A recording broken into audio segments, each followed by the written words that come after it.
Jesus encouraged us to pray, "Give us today our daily bread," in Matthew chapter 6. In his day, bread was the basic staple of life and pictured all the daily needs of the people. Jesus teaching us to pray not only for our physical needs, but also for everything we need: comfort, healing, courage, wisdom. Through prayer, we have access to Him at any moment, and He even knows what we need before we even ask. What might be struggling with you today?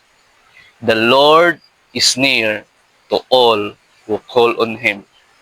Another day, another life lesson.